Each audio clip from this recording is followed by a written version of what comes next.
one of the things that made Marx wrong was, see, Marx believed that capital would flow into the hands of fewer and fewer people, and that the dissociation between the rich and the poor would become more extreme as capitalism developed. And like so many things that Marx said, it's kind of true. It's kind of true in that the distribution of wealth, and in fact the distribution of anything that's produced, follows a Pareto pattern. And the Pareto pattern basically is that a small proportion of people end up with the bulk of the goods. And it isn't just money. It's anything that people produce creatively ends up in that distribution.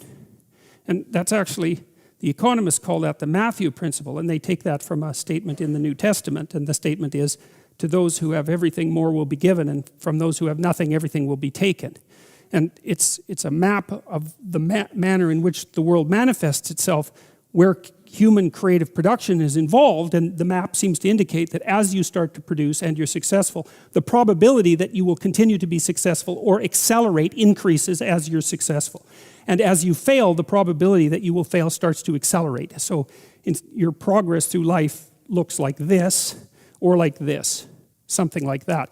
And the reason that Marx was right was because he noted that as a feature of the capitalist system. The reason that he was wrong is that it's not a feature that's specific to a capitalist system.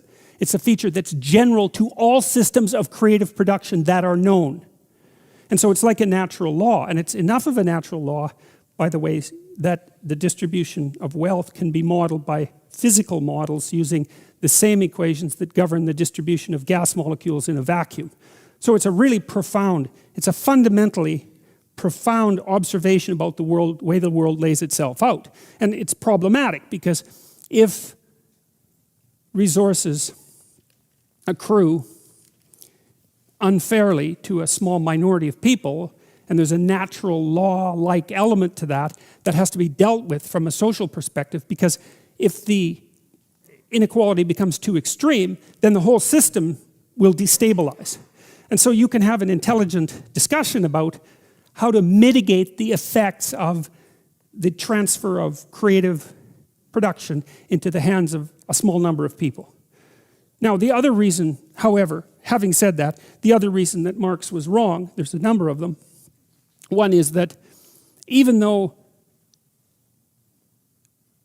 creative products end up in the hands of a small number of people, it's not the same people consistently across time. It's the same proportion of people. And that's not the same thing.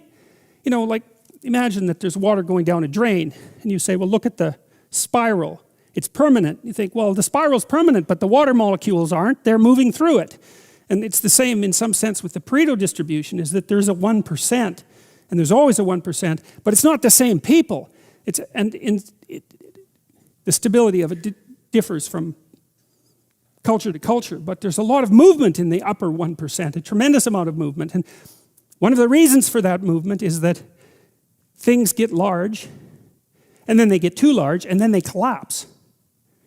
And so, in 2008, when the politicians said, too big to fail, they got something truly backwards, as far as I can tell, and that was,